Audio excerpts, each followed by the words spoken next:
Hello guys, today our topic is guideline for history taking. Second part is the subjective data.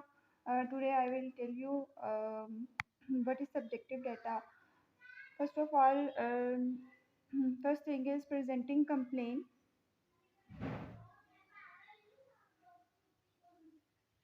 Presenting complaint always there presenting complaint. There are symptoms which made the patient to come to the doctor. Record them in the chronological order.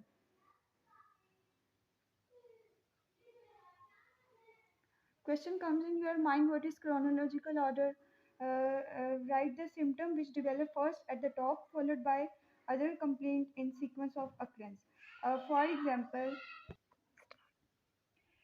enter duration of each complaint in front of it. For example, pain in epigastrium, vomiting, and loose motion, which is also called diarrhea. 12 days, 10 days, and 7 days. That is called chronological order. इसमें हम लोग ये देखते हैं basically कि जो चीज़ सबसे पहले पेशेंट को डेवलप हुई है आपने सबसे पहले वही लिखनी है।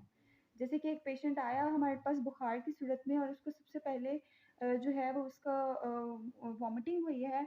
आपने सबसे पहले उसको वॉमिटिंग लिखनी है, फिर बुखार लिखना है, फिर डायरिया लिखना है। तो that is called the chronological order और आपने इसकी सीक्वेंस का ख्याल आपने प्रेजेंटिंग कंप्लेंट में रखना है। एंड प्रेजेंटिंग कंप्लेन ऑलवेज और प्रेजेंटिंग कंप्लेन की सबसे मेन बात ये होती है कि आपने इसको जो है वो पेशेंट की वर्डिंग में लिखना होता है। इसमें आपने कोई मेडिकल टर्म्स यूज़ नहीं करनी होती है। आपको जिस तरह पेशेंट ने बताया आपने एज इट जो है वो पेशेंट की ही लैंग्वेज को जो है वो यूज़ करना है। That is called presenting complain. Second thing is HOPI, जिसको हम कहते हैं history of presenting illness. History of presenting illness describe the presenting complain in detail one by one. In the sequence they develop relevant question to be asked about various symptoms are learned only with experience and increasing knowledge of medicine. For example, latest episodes in detail and then record duration, frequency, and progress of these episodes from the beginning. Record the history in patient word and don't substitute medical terms for patient description. Basically, history of present. Okay, basically हम लोग HOPI जो होती है इसमें हम लोग जो है वो क्या करते हैं।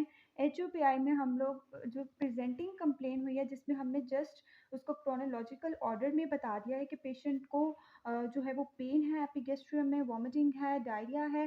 तो अब हमने बताना है इसमें कि what is the frequency of vomiting, what is the frequency of diarrhoea, duration of vomiting, duration of diarrhoea. ठीक है, each and everything in detail हम लोगों ने HOPI में लिखनी है।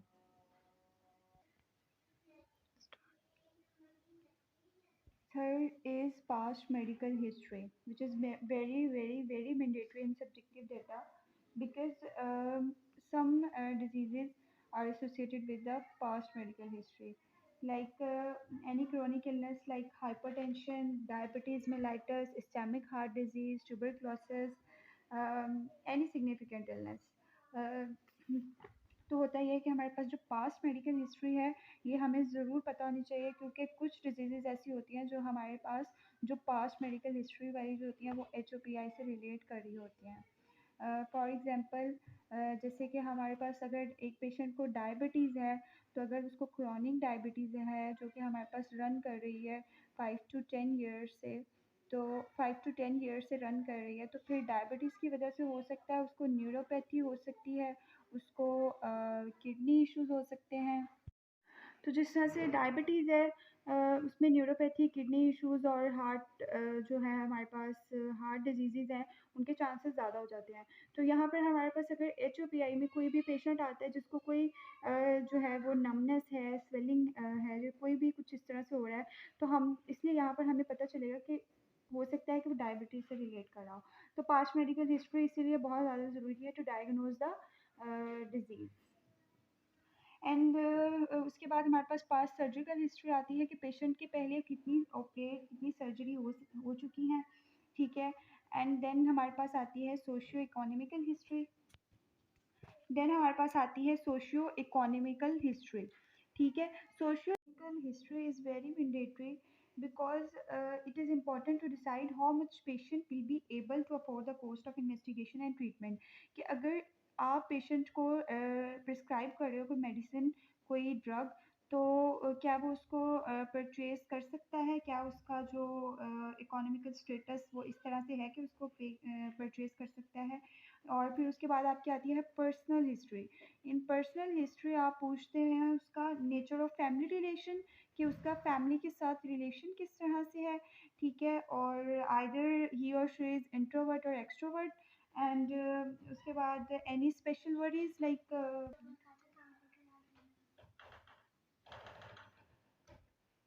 अच्छा, पर्सनल हिस्ट्री में फैमिली रिलेशन बहुत ज़्यादा होता है कि आपने देखना है पेशेंट के फैमिली रिलेशनशिप कैसा है।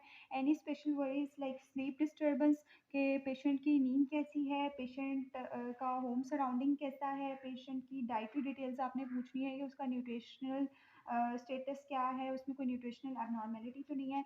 एंड देन लास्ट पे आप पूछते हैं ऑक्यूपेशनल हिस्ट्री। इन ऑक्यूपेशनल हिस्ट्री ये क्यों मैंडेटरी है हमारी हिस्ट्री ऑफ गाइडलाइन में, क्योंकि ऑक्यूपेशनल हिस्ट्री में आप एग्जैक्ट नेचर पूछते हैं जॉब की, कि वो आइदर पेशेंट कौन सी जो है वो जॉब करता है।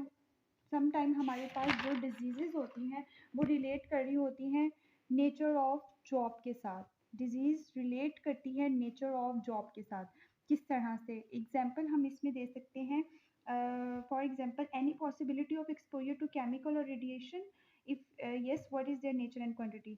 एग्जाम्पल हम दे सकते हैं इफ़ कोई भी पेशेंट जो जिसका हमारे पास एक्सपोजर है केमिकल के साथ, ठीक है, एक्सपोजर है केमिकल के साथ, ठीक है, तो उसको जो है वो डेफ़िनेटली हमने पूछना है कि उसका एक्सपोज़र कितने टाइम के लिए है, कब से है।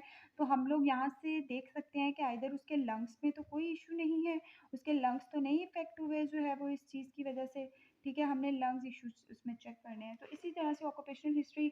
और अगर हम लोग इसको डीपीटी के रिलेटेड देख लें, तो अगर जैसे कि बैंकर्स हैं, उनमें हमें जो है वो कार्पल टनल सिंड्रोम बहुत मिलती है, ठीक है, क्योंकि वो सारा दिन रिस्ट से काम करते हैं, रिस्ट से काम करने की वजह से उनको जो है यहाँ पर जो हमारे पास जो जो कार्पल बोन्स होती हैं, ठीक है, यहाँ पर उनको जो है वो इसका जो है वो आता है। तो इसलिए ऑक्यूपेशनल हिस्ट्री जो है वो मैंडेटरी है। That's all about our topic. So don't forget to like or subscribe our channel. Thank you. Thank you.